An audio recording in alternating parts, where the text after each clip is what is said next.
നമസ്കാരം. പ്രേക്ഷകരെ ഏറെ ഞെട്ടിച്ചുകൊണ്ടായിരുന്നു സിനിമാ താരം കലാഭവൻ നവാസിന്റെ മരണവാർത്ത പുറത്തു വന്നത്. ചോറ്റാനിക്കരയിലെ ഒരു ഹോട്ടലിൽ മരിച്ച നിലയിൽ അദ്ദേഹത്തെ കണ്ടെത്തുകയായിരുന്നു. 51 വയസ്സായിരുന്നു. അഭിനയിച്ചുകൊണ്ടിരുന്ന പ്രകമ്പനം എന്ന സിനിമയുടെ ഷൂട്ടിംഗ് കഴിഞ്ഞ് ചോറ്റാനിക്കരയിലെ ഹോട്ടൽ മുറിയിലെത്തിയതായിരുന്നു അദ്ദേഹം. മുറിയിൽ മരിച്ചു കിടക്കുന്നതായി റൂം ബോയിയാണ് കണ്ടത്. ഹോട്ടൽ മുറി വെക്കറ്റ് ചെയ്യാനാണ് നവാസ് എത്തിയതെന്നാണ് വിവരം. എന്നാൽ കുറേയേറെ നേരമായിട്ടും ആളെ കാണാതായതിനെ തുടർന്ന് റൂം ബോയ് അന്വേഷിച്ചെത്തിയപ്പോഴാണ് നവാസിനെ മരിച്ച നിലയിൽ കണ്ടെത്തിയത്. മൃതദേഹം പോലീസ് ചോറ്റാനിക്കരയിലെ സ്വകാര്യ ആശുപത്രിയിലേക്ക് മാറ്റിയിരിക്കുകയാണ്.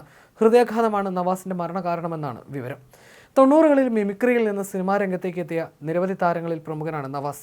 നാടകം, ടെലിവിഷൻ പരിപാടികൾ, ചലച്ചിത്ര നടൻ, ഗായകൻ, ഹാസ്യ നടൻ, മിമിക്രി ആർട്ടിസ്റ്റ് എന്നീ നിലകളിലെല്ലാം വ്യക്തിമുദ്ര പതിപ്പിച്ച താരമാണ് Navas. Mimics Action 500, Hitler Brothers, Junior Mandrake, Mattupetti Machan, Chandamama, തില്ലാന തില്ലാന, വെട്ടമടക്കം നിരവധി സിനിമകളിൽ വേഷമിട്ടിട്ടുണ്ട്. പണ്ടത്തെ കോമഡി ചിത്രങ്ങളിലെല്ലാം സ്ഥിര സാന്നിധ്യമായിരുന്നു നവാസ്. ഇടക്കാലത്ത് സിനിമയിൽ നിന്നും വിട്ടുനിന്നിരുന്നു. പിന്നീട് സമീപകാലത്ത് വീണ്ടും സിനിമകളിൽ സജീവമായിരുന്നു. അതിനിടയിലാണ് ഞെട്ടിക്കുന്ന വിയോഗം. കലാഭവൻ മിമിക്രി ട്രൂപ്പിൽ അംഗമായിരുന്നു. സഹോദരൻ നിയാസ് ബക്കറിനൊപ്പം അദ്ദേഹം നിരവധി ഷോകളുടെയും ഭാഗമായിട്ടുണ്ട്. 1995 ചൈതന്യം എന്ന ചിത്രത്തിലൂടെയാണ് സിനിമയിൽ അരങ്ങേറ്റം കുറിക്കുന്നത്. നടി രഹന നവാസാണ് ഭാര്യ. 2002 ഇരുവരും വിവാഹിതരാകുന്നത്. നടനും നാടക കലാകാരനുമായിരുന്ന അബൂബക്കറാണ് നവാസിന്റെ പിതാവ്.